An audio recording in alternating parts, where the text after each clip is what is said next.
diidentifikasi awal pada satu forum luar negeri yang mana data kependudukan kita diperjualbelikan.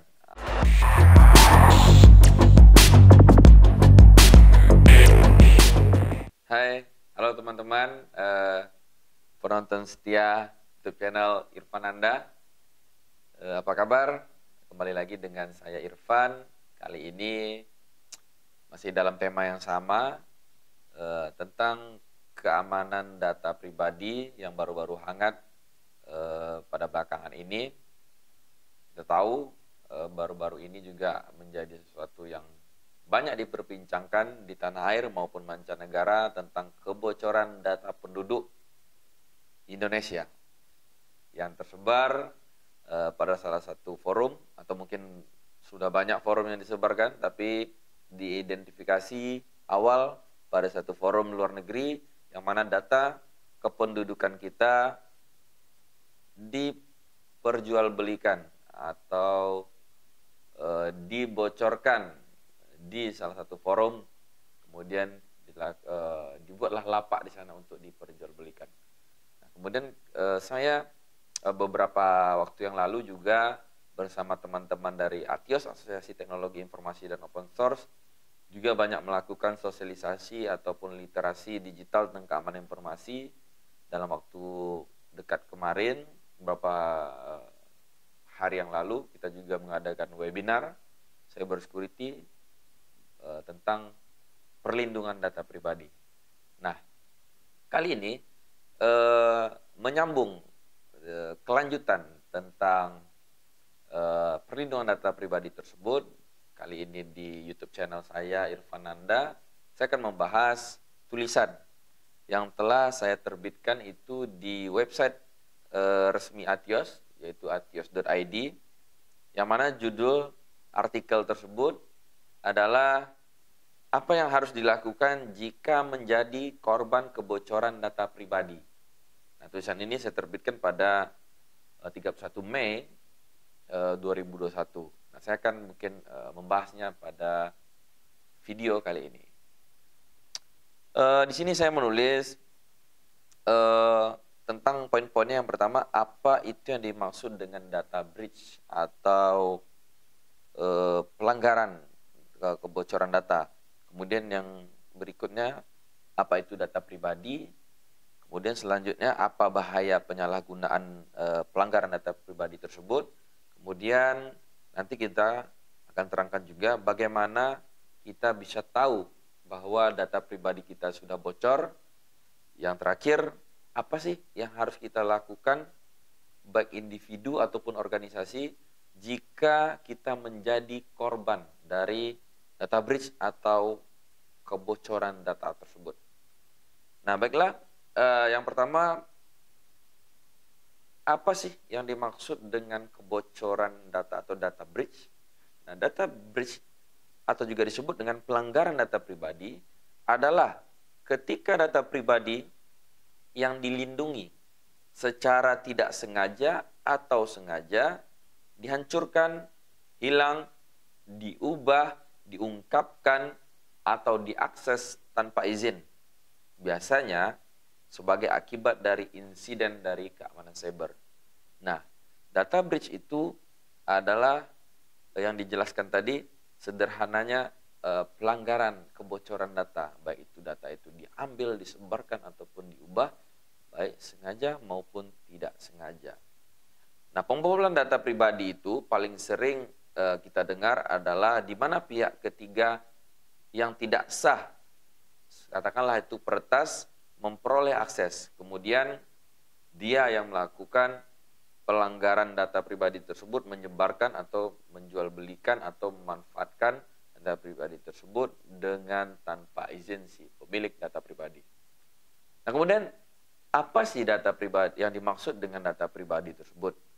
Nah, saya menulis di laman ATIOS ini yang mengutip dari laman which.co.uk. Data pribadi itu adalah informasi yang berhubungan dengan orang yang diidentifikasi atau dapat diidentifikasi secara langsung atau tidak langsung berdasarkan informasi tersebut. Nah, jadi data pribadi itu adalah data yang berkaitan dengan pribadi seseorang. Nah, itu bisa berhubungan dengan NIK. Yang jelas datanya itu terikat langsung dengan entitas si pribadi pemilik data. Misalnya alamat, nomor handphone, email, mana dengan data tersebut kita bisa mengidentifikasi seseorang. Nah, itu yang disebut dengan data pribadi. Dalam kasus kebocoran data yang baru-baru ini, yaitu data kependudukan Indonesia, entitasnya salah satunya itu NIK, nomor induk kependudukan, nomor KK, nomor handphone. Nah, itu termasuk yang disebut dengan data pribadi. Kemudian, apa sih bahaya penyalahgunaan atau pelanggaran dari data pribadi ini?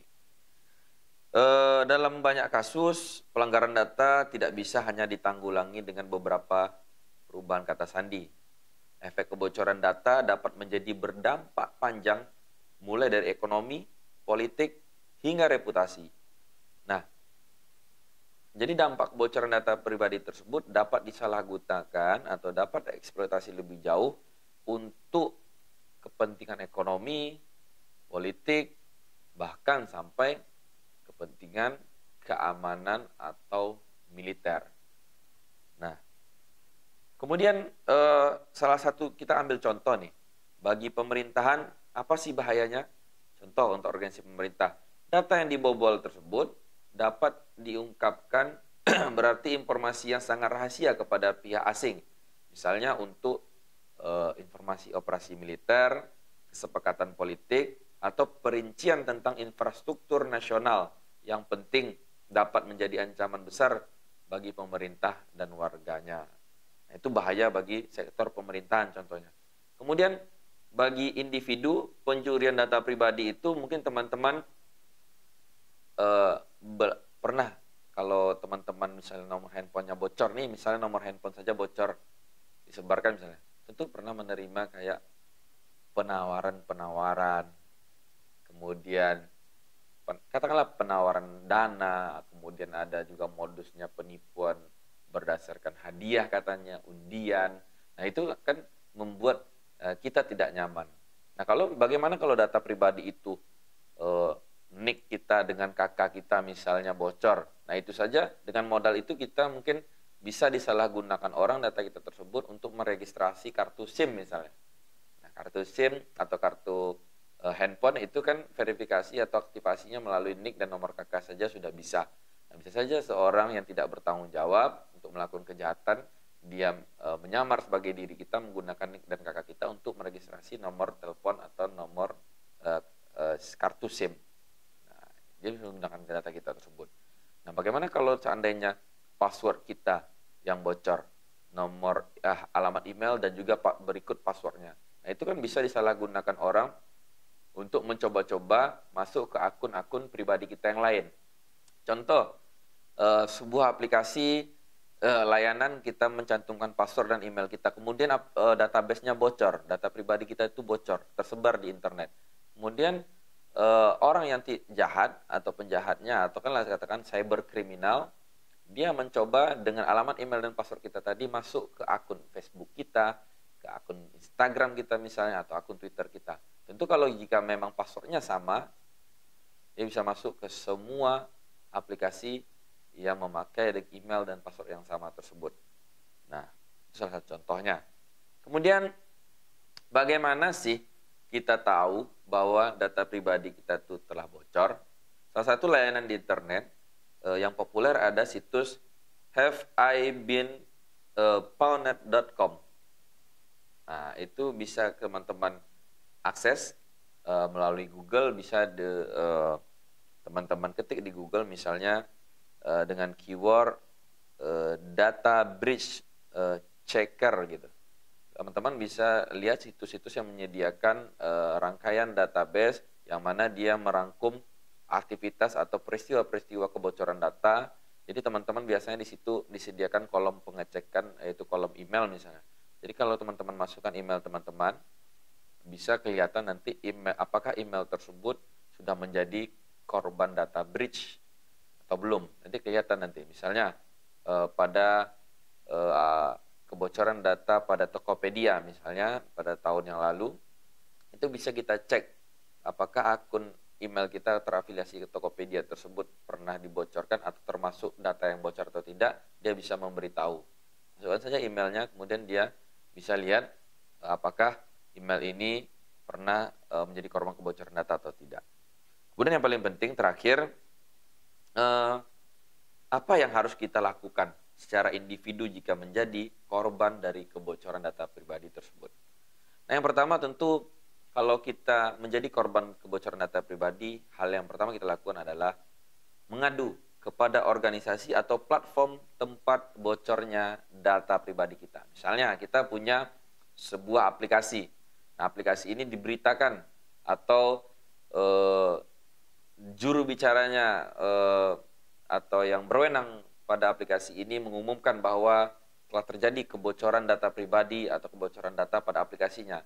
Nah, kita sebagai korban, kita melaporkan bahwa kita termasuk pelanggannya, bahwa data kita telah bocor.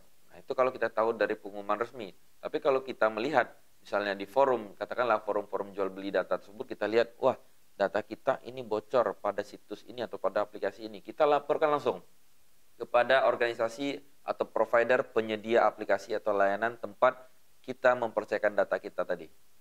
Nah, kemudian setelah itu, hal yang kedua kita lakukan secara pribadi, yang paling bisa kita lakukan adalah amankan akun kita yang lain. Katakanlah satu aplikasi email dan password kita bocor, langsung kita dengan tanggap, dengan sigap, ubah semua password akun kita yang lain. Misalnya terutama sosmed, Instagram, Facebook, Twitter, kita ubah kata sandi kita. Kalau memang kata sandi kita tersebut sama dengan data yang dibocorkan atau data yang bocor tadi. Nah, biasanya kan orang karena tidak mau mengingat banyak kata sandi atau password, dia membuat satu password saja untuk semua aplikasinya. Nah, ketika satu aplikasinya bocor, itu potensi berbahaya pada akun-akun yang lain karena passwordnya sama. Karena bisa saja seseorang tadi tahu akun kita yang bocor tadi dicobakan ke aplikasi lain. Nah, itu kan sangat berbahaya. Jadi langkah kita yang kedua tadi, harus kita amankan seluruh akun kita yang terkait, yang ada hubungan dengan identitas atau data yang telah bocor tadi. Kemudian yang ketiga, yang paling penting juga, awasi aktivitas perbankan kita. Kalau memang data pribadi kita terkait bisa dilakukan atau dieksploitasi untuk mengakses keuangan atau data-data perbankan kita, itu harus kita pantau. Lihat riwayat rekening bank ataupun akun-akun online payment kita, ataupun katakanlah akun-akun pembayaran online kita lihat apakah dia berkurang ataupun ada aktivitas lain, dan kita harus amankan itu juga. Kemudian yang keempat, biasanya kalau sudah terjadi kebocoran data pribadi, akan rawan data kita itu dieksploitasi untuk melakukan penipuan, baik menipu orang lain dengan menggunakan data kita ataupun kita sendiri yang ditipu atau dimintai sesuatu dengan data kita. Misalnya orang tersebut tahu nih data nik kita, kakak kita, dia tahu nama, misalkan nama saudara kita. Bisa saja dia dengan panggilan telepon karena tahu nama saudara kita, dia bilang, halo, selamat pagi atau siang Pak, bahwa adik Bapak si Anu yang bersekolah di sini, dia terjadi kecelakaan. Itu yang banyak ya, yang familiar kecelakaan. Karena kita percaya bahwa apa yang dibilangnya valid semua, itu memang nama adik kita, kemudian adik kita memang sekolah di sana, kemudian kita tahu hal-hal lain yang diberikan informasi untuk meyakinkan kita mudah tertipu. Karena panik juga, mungkin dia minta suatu bantuan, transferan atau lain-lain. Itu contoh sederhana. Dan bisa juga dia menggunakan, seperti kata saya tadi, menggunakan identitas kita untuk menipu kerabat kita. Nah, dia tahu semuanya, password dan email kita, dia login ke Facebook kita misalnya, atau Instagram kita, atau menyamar sebagai data diri kita, dikirimnya foto kita, KTP kita untuk meyakinkan orang, lalu kita dipakainya identitas kita untuk menipu orang lain. Itu salah satu contoh. Kemudian yang terakhir, pantau informasi tentang investigasi atau tindakan penanggulangan pada platform atau organisasi yang menjadi korban kebocoran data tersebut. Nah, kita harus up to date, harus pantau terus apa sih informasi atau pengumuman dari layanan atau platform aplikasi kita yang kita pakai tadi untuk yang mana data kita tadi bocor melalui aplikasi tersebut. Nah, itu kita pantau saluran resminya. Nah, jangan kita mendapatkan informasi dari misalnya kita aplikasi yang jebol itu adalah aplikasi ABC. Kemudian kita harus mendengarkan apa sih arahan dari penyedia aplikasi tersebut. Harus official, harus yang benar. Jangan nanti ada orang lagi mencari kesempatan dalam kesempitan. Nah, dia mengatakan pula mungkin saya lah official ABC atau datang email kawan-kawan atau WA atau SMS bahwa data Anda telah bocor, segera Anda harus melakukan ini.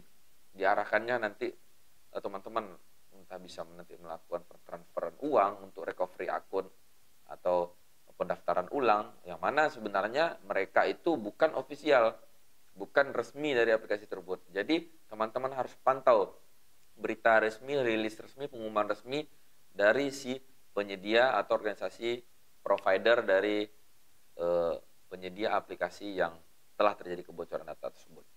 Nah, kemudian lihat apa sih perkembangannya, kemudian apa langkah-langkah yang harus dilakukan. Nah, itu kalau kita menjadi korban kebocoran data pribadi.